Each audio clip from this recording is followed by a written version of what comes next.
आंचलिक जिला और उपखंड स्तरीय मेला आयोजन करी विभिन्न कृषि जंत्रपाति और उपकरण को लोकप्रिय करने उपरे विशेष गुरुत्व दि जाउछि।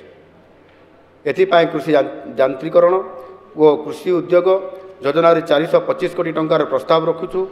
कृषि उद्योगर प्रोत्साहन तथा व्यवसाय सुगम करने मुख्यमंत्री कृषि उद्योग योजना कार्यकारी करा जाउछि। एही योजना 264 कोटी टंका व्ययबराद करा जाइछि।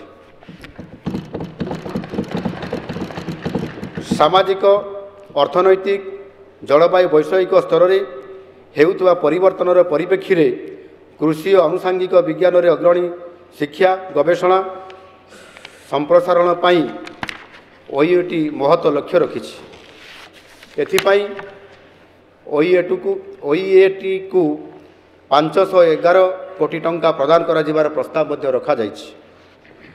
1000 रु अधिक कृषक उत्पादक संगठन एफपीओ को सहायता जोगाई दिया जिवो।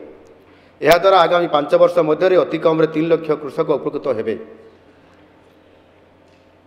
एही योजना रे राज्य कृषक और नाममात्र चाषी आय और जीविकार उन्नति आने सुविधार ऋण प्रदान आर्थिक और वैषयिक सहायता भित्तिभूमि सहायता एवं बजार संयोगीकरण करा जिवो। एही कार्यक्रम पाई 74 कोटी टंका व्ययबराद करा जाइछि। जलसेचन एवं जल व्यवहार दक्षता राज्यर अधिकरू अधिक चाषी क्षेत्र को जल पहुँचाइबा लक्ष्य आमे 2029-30 सुधा 15 लाख हेक्टर अणजलसेचित जमी को जलसेचन जोगाई देबू।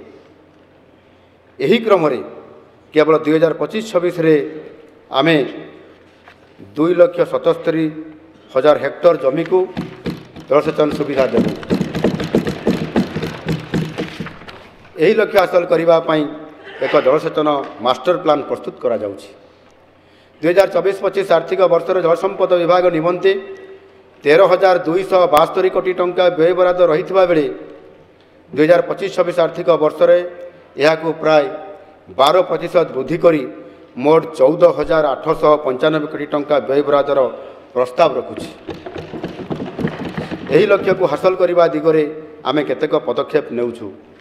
यथा 2025-26 आर्थिक वर्ष बलांगीर लयर सुक्तेल जलसेचन प्रकल्पर वितरण व्यवस्था संपूर्ण होगा द्वारा अतिरिक्त 40,000 हेक्टर जमी को जलसेचन पहुँची पार। नयागढ़ कुसुमी स्मार्ट जलसेचन प्रकल्प द्वारा अतिरिक्त 3,700 हेक्टर जमी रे जलसेचन उपलब्ध हो पार। सेहीपरि भाव बरगढ़ घटकेश्वर जलसेचन प्रकल्प और गंगाधर मेहर जलसेचन प्रकल्प शेष होगा द्वारा यथाक्रमे अतिरिक्त 700 हेक्टर और 3,700 हेक्टर जमी को जलसेचन जोगाई दिया।